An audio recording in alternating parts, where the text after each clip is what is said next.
have your attention, please?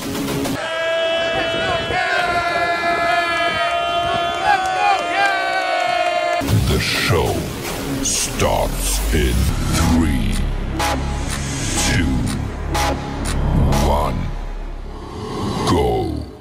Good morning, CaneSport. It's July the 12th, 2022. I'm Gary Ferman, the publisher of CaneSport.com, joined as always by our managing editor, Matt Shodell, as we discuss the news of the day, presented as always by LifeWallet, where the time is now to take charge of your personal health. And Matt, I thought we'd talk a little bit about offense today. We got a really interesting story on the website, taking a look at Josh Gaddis's offense and whether it really will be a run-first approach. And part of the fun when you have a new coordinator is trying to figure out exactly what it is he's going to do. Because, you take a look at the Miami offense, you got Tyler Van Dyke, one of the best quarterbacks in the country. And you're thinking, man, this should be a wide open, sling the ball all over the field kind of offense. And but then you really start to think about it and you dive in and you take a look at the personnel at the running back position, at the tight end position. And the fact that if you're realistic, there really is not a number one receiver. And I know I've spoken a lot about that on recent shows and in recent weeks. And when you put all of that together, Matt, the type of offense that Josh Gaddis ran at Michigan last year really might be what's most appropriate for this team. I mean, look, it's going to be pretty different than I'm used to your 8-minute soliloquies to start the show. I don't even know why I'm talking for I only went a minute and 40 today. I'm not even ready. I'm giving you equal time because I did go on a little long yesterday because I had to set the table for everybody on the whole rankings thing. Today, I said, you know what? This is going to be Matt's show. Matt is going to get to opine on this subject. I know you've done a lot of research into Josh Gaddis, so talk to us. All right. So Miami fans have been used to Rhett Lashley over the last couple of years, of course. And I figured the best way, fans are wondering, is Josh Gaddis a run-first offense? Is this going to be a guy who likes to run on first and second down, set up third and short, things like that? Every game has its own game plan. So it's really hard to say, okay, based on this one game, he's a run-first coordinator. But what I tried to do was see how many times he actually handed off the ball. So the problem with college statistics is they lump sacks and quarterback rush yards together. You can't differentiate them. Of course, a good journalist would have gone back game by game and looked play by play and said, okay, here's how many times the quarterback ran it. Here's how many times he was sacked. That would take a couple of years. We don't have time to do that. So what I basically did was I just took out all the rush numbers for the quarterback, and I looked purely at running backs, how many attempts they had, quarterbacks, how many passing attempts they had. Take out the quarterback runs and sacks because it's hard to tell what they are. So we did run the total numbers, and then we did run also the secondary numbers I'm talking about. So it is interesting because when you take out the quarterback sacks and quarterback design runs, actual handoffs last year by Rhett Lashley was 35.9%. Okay, and that was that's a pass first offense pretty much. Josh Gaddis last year, actual handoffs where the quarterback drops back and hands off the ball, 48.1%. That's a big difference. That's basically a 50-50 offense, 50-50 handoff versus pass offense. And when you consider that the quarterbacks had another 80 plays where they either ran or were sacked, you can say, well, half of them were passing plays. Well, probably they weren't sacked 40 times. So look, you could figure out how many were runs versus sacks based on how many times they were sacked. I understand that also. But you also don't know how many times they scrambled and they were supposed to pass and ran with the ball. That's why I'm saying you can't really determine it. So anyway, the point is, last year in a very, very good Michigan offense, they were 50-50 split. Now you look at 2020 when Michigan was just awful. He only ran 33% on actual handoffs, but they were playing from behind, right? So you have to throw out 2020 in a sense. Assuming Miami has a good team, they're not playing from behind. It seems like, in my mind, over the last 2 years of sample size for Josh Gaddis, he prefers to have a 50-50 split, and that's very different than Rhett Lashley over the last 2 years. Rhett Lashley, like I mentioned, he only ran the 35.9% were actual handoffs, and the year before was less, 34.5% on actual handoffs. So it's going to be a vastly different offense. I'm sure fans aren't surprised to hear that. It's a different guy. And you know what? I'm not sure, like you said, that a 50-50 mix is wrong if the offensive line is going to be good. If the offensive line is not good, you would hope that Miami doesn't just assume like we always had a problem in the past, right, Gary? You and I, maybe me more so than you, where we just felt like Miami coaches believed in their offensive line, even though I was constantly saying the offensive line's not good. They would keep on trusting them and running the same things over and over again. And I hope, I assume Josh Gaddis will recognize whether this offensive line's good or not, because this line won't be as good as the Michigan offensive line last year. I was going to bring that up. Yeah, no doubt. It's not going to be a powerful offensive line like that. It's just not.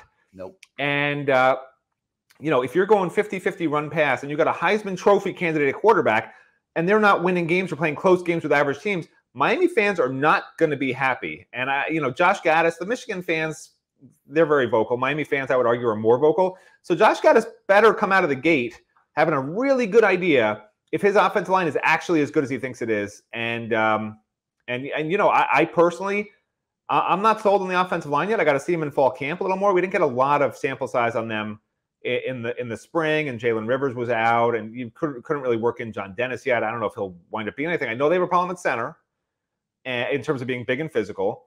I know they have depth at guard, and I know Jalen Rivers is really good, but I'm not sold at any other guard spots. And I think they got an issue at right tackle. So I would, if you have a Heisman quarterback, maybe 60-40 pass run, Josh Gaddis, since he watches every morning. You guys do know that, right? Well, 60-40. It's interesting because he was 55-45 run pass at Michigan. And I think that the line, like you mentioned, is absolutely an issue. Like, does Miami have an offensive line where you're going to take the ball out of Tyler Van Dyke's hands, even if it's just dumping the ball off to the tight ends, which I'd be doing all day with the personnel that they have at tight end.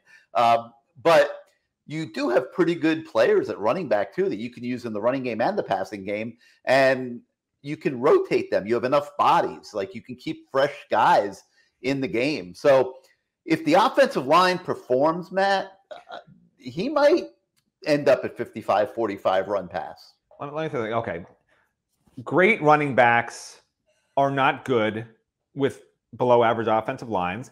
Average running backs are really, really good with really, really good offensive lines. Like, that's a fact. It doesn't matter how good your running backs are if no one's blocking anybody up front. I mean, they have to know going in whether these guys can actually, are they better at, is this a better run blocking? In other words, is this a better run blocking offensive line or a better pass blocking offensive line? And if the answer is the latter, it should be 60-40, period. I mean, that's the ratio. And if you get ahead by a touchdown, it doesn't mean pack it in and start running the ball, and pounding it down their throat like at Michigan. It means you better go up 14, go up 17, go up 24, and then hold on from there. I don't want this to be a conservative 50-50 run pass where they get ahead and they start running the ball and the other team stays close. And, that's not for me, man. Blow people out. Like, why not? It's about time. The funny thing, Matt, is if you look at the stats, Miami in the same time period that Josh Gaddis was at Michigan actually was a 50-50 run pass offense, but that's if you factor in all the quarterback runs with De'Ara King and actual handoffs. Obviously, the numbers are much more tilted towards the passing game, but I think the big difference this year is that there's not a number one receiver. And I know people want to poo-poo that and talk about all the talent that Miami has at receiver. When you play good teams, if you don't have that guy that can get separation, if you don't have that guy that's an elite route runner, it makes it a lot more difficult. And I think Gaddis, Matt, is going to have to find creative ways at times to move the football down the field.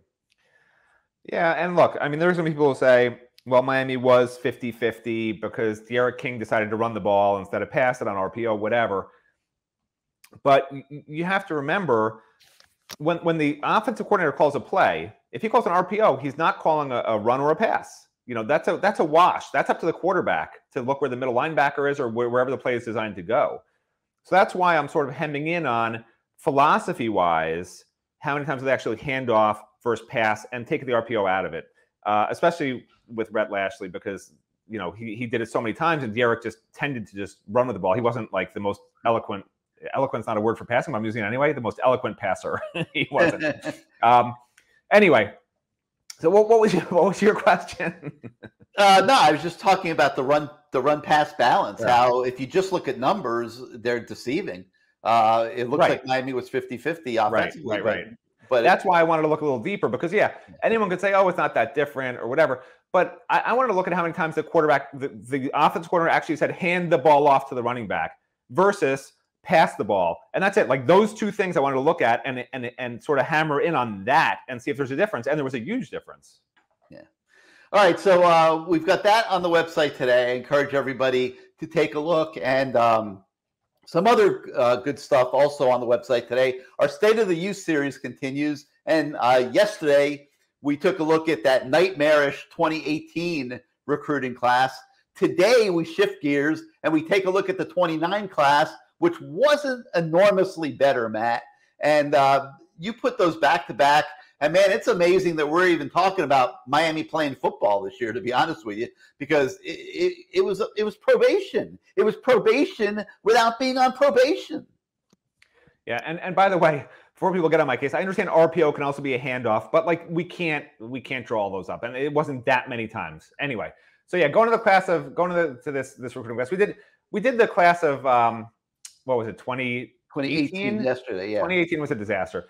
2019, it wasn't much better. No. This is your fourth-year players. These are the guys who you've developed who are going to be amazing. This is your true senior, redshirt junior class. If you can get, 8 or 10 of your 25 signees to stick around, they should be pretty good players by this point, and that has not happened here. The only 4 guys that we even have as potential starters, one of them's a JUCO kid who, so that was Lou Headley. Jakai Clark, who may or may not even start. Zion Nelson, they took as a project. I mean, they honestly lucked into Zion Nelson. They weren't even really recruiting him. He was a late signing period guy.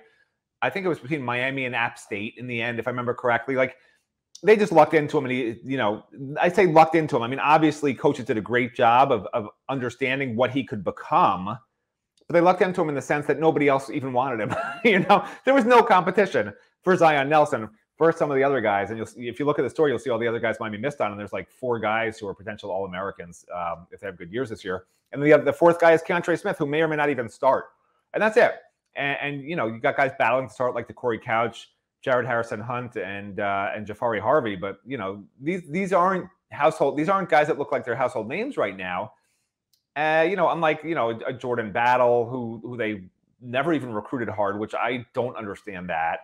Akeem Dent, pretty good player. Kyer Elam, might be pretty darn, he is pretty darn good, right? He went to the NFL. And, so look, there were some guys they missed on just locally. Those are just a few of them. So, yeah, not great. If you look at the numbers they had, we do a relative success rate, and it was 29.2% with a failure/left program rate of 45.8%.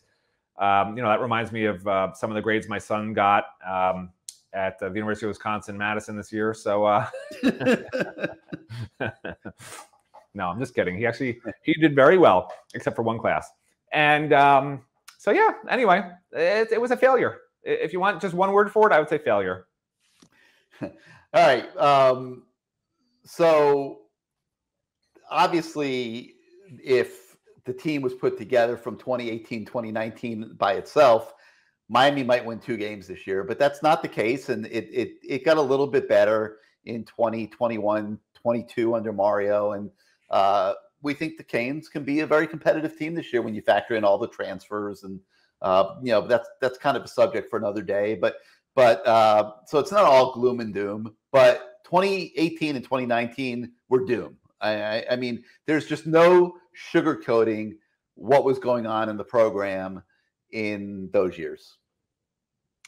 That is basically what I just said. Yeah. No, I don't know what else I'm going to say. How many words for failure do you want me to look up in the dictionary? All right. Well, let me move on then. Let's move on to the CaneSport Player Performance Index. Matt, today we're down to number 20, and that means it's Jake Garcia's turn to be under the microscope. And what a great topic breaking down Jake Garcia is, because, obviously he was on a level playing field with Tyler Van Dyke 12 months ago. Now he's not even close to a level playing field. This is Tyler Van Dyke's team. Jake's going to be the backup. It really doesn't matter what he does in fall camp. That's the way it's going to be. Number one, I want to compliment Jake Garcia because he's had a perfect attitude for the entire duration of this period.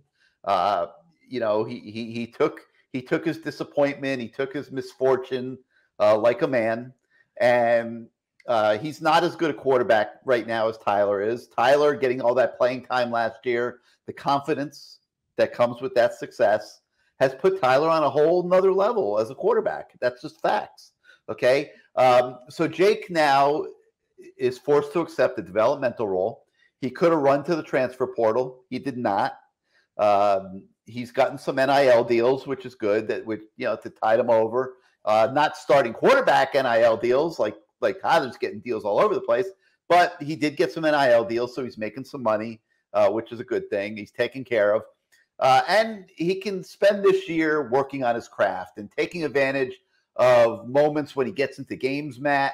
And he's going to need every one of those. And let me tell you something. Being the number 2 quarterback right now, Jake Garcia has to make that work to his advantage, because it is going to be a free-for-all of competition when Tyler Van Dyke goes to the NFL. We think and assume it's going to be this year. It's not guaranteed that it'll be this year, but it looks like it could be. But whether it's this year, the year after, whenever he goes to the NFL, the competition at quarterback in this program is going to be lit up, folks. It is going to be fire. And Jake Garcia needs to get into games. He needs to make it a good experience. He needs to develop to try to get a leg up, Matt, when the competition does begin to be the next starter at Miami. Yeah. Look, if you read Jake Garcia's name backwards, it's pronounced I caramba. So, he's going to surprise everybody. Actually, it's pronounced I kragekaj, which maybe that means something too. But you're actually serious. I'm not even back checking you. You are actually serious about this. You looked at his name backwards. What inspired you to do that? I think outside the box. So with Jake Garcia, we've covered him very closely. Obviously, he is going to be in for the battle of his life when the time comes, with Ja'Cory Brown, who is taller and more athletic, who has mechanical issues that have to be fixed, with Jaden Rashada, who will have $800,000 to buy all the receivers he needs to throw to and make sure they drop every pass from every other quarterback. That's a joke. He will have... Not really. It's not really a joke. He'll also have Emory Williams, who, some people said looked better than Jaden Rashada at Elite 11.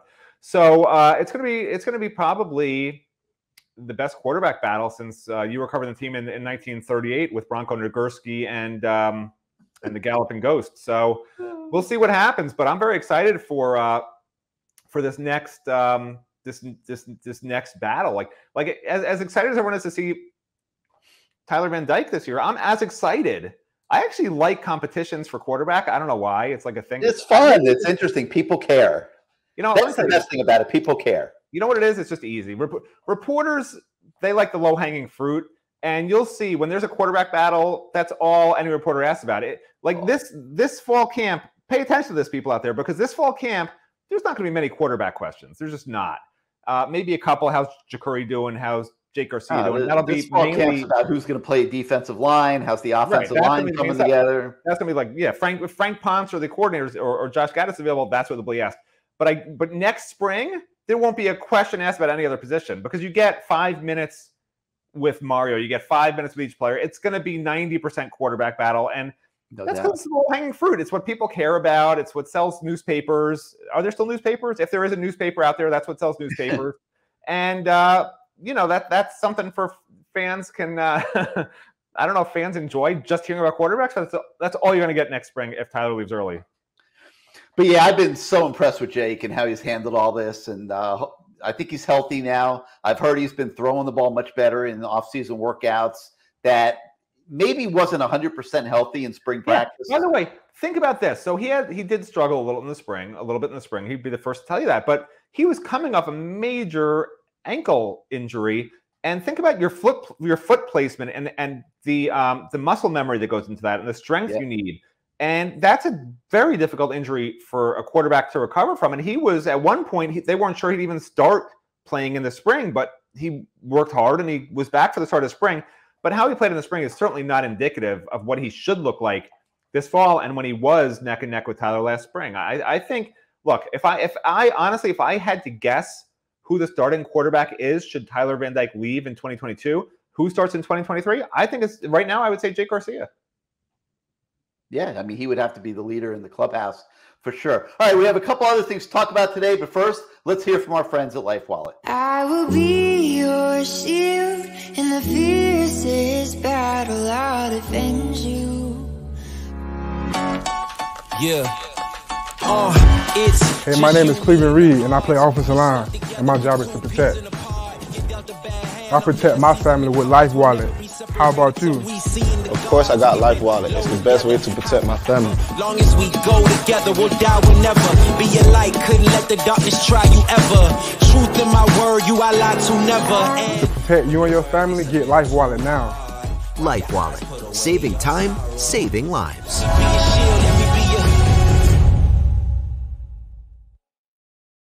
Another thing on the website today, I'm really excited about because we bring Thomas Frank Carr back into the mix here at CaneSport.com. He's one of our analysts for about a year or two, and he got offered a full-time job with another On3 website, and we weren't able to utilize him during that time period because of exclusivity provisions and things like that. Well, now that we're back on On3, I was able to call up Thomas and say, hey, Thomas, how'd you like to do some video analysis stuff for us again? And he was excited and happy to do it. Everybody wants to make extra money. It always comes in handy in today's world. But he's really good at what he does. And today he does a evaluation for us on five-star commit Francis Magoa as an offensive lineman and takes a look at his tape. And you'll be amazed at how much insight you garner from watching these videos with Thomas and how he breaks them down and his understanding of the game. So that's on the website today. I encourage you to check that out. By the way, the funny part about that, and I've seen his other videos in the past. He's great. But the funny part to me was, look, he's an analyst, right? So you do the good and the bad and the ugly. And he flat out said he struggled to even find little problems. I mean, yeah, the arm reach, whatever, that's a physical thing. But he struggled just to even find a technical flaw, He's like, there was like 2 instances out of all the highlight tapes that have been posted on the kid. So, I mean, Miami's just got to, and this is a kid who's playing against, well, I can't say kid, people hate that. This is a young man who's been playing against top competition at IMG. So, it's one thing when you're watching, I don't want to name a player who just plays bad competition, but you know who they are. They just blow by guys half their size or whatever and run down the field. They look like they're running a 4.2 40 because everyone else is a 4.9 40. But this is not the case with Francis. He's blowing guys off the ball that are good players. Yeah. So I encourage everybody, take a look at that video. T. Frank, we call him, did an absolutely great job as he always does. Matt, we might as well bring up that we're on commitment watch today. Linebacker Raul Aguirre is going to be making an announcement. It's believed to be Miami and Bama. I did some research on this the last couple days, and what I found is Bama has got a couple other kids that they're focused in on at inside linebacker, and they would probably take a commitment from Aguirre, but he hasn't been a priority for them. Kind of could like maybe compare it to like Jaylen Brown in Miami. Miami would have taken his commitment, but they weren't like all in. And Miami's all in on Raul Aguirre. I mean, he's a guy that I know they've liked from the get-go. They're looking for inside linebackers. So I put in a recruiting prediction machine prediction for Miami yesterday on Raul Aguirre. God, I hope I'm right. That thing, I love it. It's a very cool feature, but it's also a lot of pressure. I don't think I've been wrong on one yet, so that's a good thing. But yeah, a lot of pressure there on those. But I did put one in last night for Miami on Raul Aguirre. And what percent certainty, Gary? I think I did 65% certainty. That's your average. Yeah, I mean, I'm pretty sure he's come to Miami, but I didn't want to oversell it. Let the kid have his moment, and all that. But no, I feel relatively comfortable with that. I said 65%. So we'll see what happens there. Hopefully he doesn't decide I'm going to ruin Gary's perfect record and go in another direction. But anyway, we are on commitment watch today, and if he does pull the trigger later for Miami, we'll obviously have coverage of that. We also have a story on the website today about offensive lineman Nathan Afobe, and he kind of, he visited Miami. He's taken his recruitment a little slow, Matt. The Canes seem to be pushing, but they've got a lot of offensive linemen that they're weighing against each other here. Who should the real takes be? Who should not? They can't take everybody. Afobe's talking about an official visit possibly coming in the fall, Matt, but by then Miami might be full at offensive line. I mean, there's no such thing as full anymore. They just may not want to take anybody else. You can't use the word full anymore. There's no more 25-person limit, so they won't be full.